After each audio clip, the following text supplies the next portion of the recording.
दोस्तों आज की कहानी है कन्यादान का हक दो दोनों माह का है। दोस्तों कहानी शुरू करने से पहले अगर हमारे चैनल को सब्सक्राइब नहीं किया हो तो कर लीजिए ताकि आपके पास पहुंचे हर रोज नया वीडियो।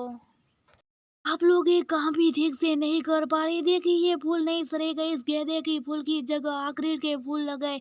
डेकोरेशन वाले पर प्रभाव सिला रहा था। वो नहीं चाहता था कि उसकी बहन की शादी में कुछ भी कमी रह जाए। एक बार काम वो अपनी निगरानी में पूरा करवा रहा था। प्रभामई का छोटा ससुरा भाई शादी का पूरा इंतजाम खुद ही देख रहा था ताकि मई दीदू की शादी में कोई भी कमी ना रह जाए। मई भी प्रभाव को बहुत प्यार करती थी। ऐसा कभी नहीं लगा कि वे दोनों सगे भाई बहन अब मई भी शादी की तैयारियों में व्यवस्थित। अभी दूसरे कमरे से माई की माँ सल्ला जी की आवाज आई, माई बेटा जरा इधर तो आना, तेरे पिताजी बुला रहे हैं। आई माँ। माई अपनी सूर्यों को अपनी सहेलियों के हवाले छोड़ते हुए माँ के कमरे में जाती है। कमरे में पहली सी माई के माता पिता और सासा अनिरुद्ध और सासी अनुराधा बैठी हुई थी। कमरे में इतनी खामोशी थी मानो ऐसा लग रहा था जैसे कोई कमरे में नहीं। सबको इतनी खामोशी में देखकर माई माहौल को बदलने के हिसाब से कहती, मामा पापा सासू सासी में अभी तक इसी घर में मेरी विदाई न हुई है और अभी से यहाँ इतना सन्नाटा। माई मुस्कुराती हुए कहती है, तब जाकर कहीं सभी के चेहरे पर थोड़ी मुस्कुराहट आ पाई। पापा को इससे पहले इतनी गंभीर कभी नहीं देखा था माही ने, इसलिए उसने पिताजी से पूछा, क्या बात है पापा, आपने क्या बुलाया मुझे? विपू जी बोलने के लिए खड़ा हुए थे कि अनुरुद्ध ने आंखों से इशारा करते हुए माना करने लगे, नहीं भैया मत बोलिए कुछ भी। पर विपुल जी ने सोच लिया था कि कुछ भी हो जाए पर आज माही को सच से अवगत करा कर ही रहेंगे। उन्होंने अनिरुद्ध के इशारों को नजरअंदाज कर माही को अपने पास बुलाते हैं और पास में बैठाते हुए कहते, बेटा आज मैं अपने दिल का बोझ हल्का करना चाहता हूँ। कल से तू पराई हो जाएगी, इसलिए पिछले 23 सालों से जो राज मेरे सीने में दफन है उसे मैं तुम्हें बताना चाहती हूँ। मैं नहीं चाहती हूँ कि कल को ये सच्चाई तुम्हें किसी और के मुंह से पता चले और तुम्हें अपना दोषी मान बैठे और हम अपने माता पिता होने का हक खो दें। ये कैसी बहकी बहकी बातें कर रहे पापा आप? देखो ना माँ पापा क्या बोल रहे, मुझे तो कुछ समझ नहीं आ रहा। फिर माई विपुल जी का हाथ थाम कर इमोशनल होते हुए कहती है, पापा आप मेरे पापा और हमेशा मेरे पापा ही रहोगे। शादी के बाद ऐसा कुछ नहीं होगा जिससे आपको और हमारे रिश्ते में दूरियां आ जाए। क्यों सासू, मैं सही कर रही हूँ ना? आप लोग मेरे बेइज्जती हो और रहोगे। माई की बातें सुन विपुल जी और सल्ला जी की आंखों से सत्र मोती बेच जाते। फिर अपने आंसुओं को पोंछ कर विपुल जी कहते, बेटा मुझे पूरा विश्वास है कि तू हमारी बेटी रहेगी, पर जो सच आज मैं बताने जा रहा हूँ उसे सुनकर शायद तुम्हारा वक्त वक्त ही बदल जाए।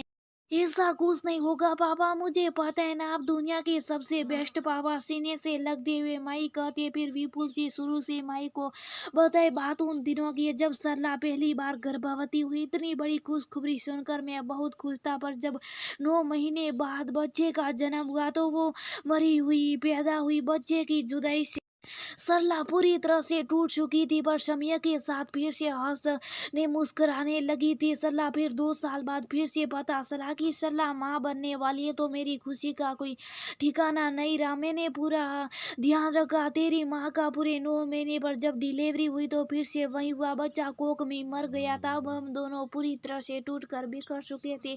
बच्चे की किलकारी सुनने के लिए हमारे कान तरस रहे थे, पर ये सुख शायद हमारी किस्मत लिखी नहीं थी। हम निराशा के दलदल में धंसते जा रहे थे। हमने तो उम्मीद भी छोड़ दी थी। पता नहीं क्यों भगवान हमें हमारी झोली में बच्चे को देकर छीन क्यों लेते थे। दूसरी बार ऐसा होने से डॉक्टर ने भी अपने हाथ पीछे खींच लिए। उन्होंने साफ साफ मना कर दिया कि अब आप बच्चे को जन्म नहीं दे सकती, क्योंकि सरला के खून में कुछ दिक्कत थी जिसकी वजह से सरला के कोख में बच्चे की मौत हो जाती है। सरला इसी शौक से अक्सर बीमार रहने लगी। उसके अंदर जीने की सारी इच्छा जैसे मर चुकी थी। सरला की ये हालत तेरी सासी और सासू देखी नहीं गई। उस समय तेरी सासी पहली बार गर्भ से थी। अनुराधा और अनिरुद्ध ने हमसे ये वादा किया कि हमारा पहला बच्चा बेटा या बेटी उस पर सिर्फ आप दोनों का ही अधिकार रहेगा। अनुराधा बच्चे को जन्म देती भाभी के गोद में अपना बच्चा दे देगी और आप दोनों ही उसके माता पिता होंगे। अनिरुद्ध और अनुराधा ने जैसा कहा ठीक वैसा ही किए। तुम्हारे जन्म के तुरंत बाद ही उसने तुम्हें तुम्हारी माँ के गोद में तुम्हें सौंप दिया और आज तक ये राज अपने सीने में सदा के लिए दफन कर दिया। मैं और तेरी माँ अनिरुद्ध और अनुराधा के कर्जदार, जिसने बिना कुछ सोचे इतना बड़ा त्याग कर दिया और आज तक उसे निभा रहे निस्वार्थ भाव से, बिना किसी उम्मीद के हाथ जोड़ते हुए विपुल अनुरोध के पास खड़ा हो जाता है। भैया ऐसे हाथ मत जोड़िए, हमारे फर्ज को आप जोड़कर शर्मिंदा करें। हमने तो वही किया जो एक माँ को दूसरी माँ के लिए करना सही था। भाभी की ऐसी हालत हमसे नहीं देखी गई। उस समय यदि भाभी की गोद में माई को नहीं डाला होता तो आपकी दुनिया उजड़ जाती। भाभी तो कब का अपना शरीर त्याग चुकी होती और ऐसे भी कहाँ माई हम लोगों से दूर थी। इसी घर में तो थी हमारी नजरों के सामने। सरला भी तब तक अनिरुद्ध और अनुराधा के पास आ जाती और कहती, अब तू ही बता माई बेटा, जिस माता पिता ने इतनी बड़ी कुर्बानी दी उसका हक ज्यादा होता है ना तेरे कन्यादान करने का। मैं और सल्ला तो तेरे पालन हारे हैं जन्मदाता, तो ये दोनों तेरे असली माता पिता। ऐसे कहते कहते विपुल जी की आंखें फिर से भर आई। साथ में सरला जी भी गमगीन हो गई। सबकी तरफ निगाह घुमाकर माई देखती और कहती है, पापा माँ आप लोगों ने इतने साल क्यों सुबह रखा इस रात को? अगर मुझे बता भी देते तो क्या होता, कम से कम मैं अपने जन्मदाता को भी वो हक दे पाती जिसके वो हकदार थे। मैं तो उल्टा खुश होती कि मुझे दो दो माँ का प्यार एक साथ मिलता और दो दो पिता की राजकुमारी बनकर इतराती। क्यों सुबह आप लोगों ने इतना बड़ा राज मुझसे कहते कहते माई रोने लगती है। उसे रोता देख सरला और अनुराधा आकर उसके आंसुओं को पोंछ देती और कहती, मुझे माफ कर दे बेटा, हमें लगा था कि सच्चाई जानकर कहीं तो हम सबसे दूर ना हो जाए।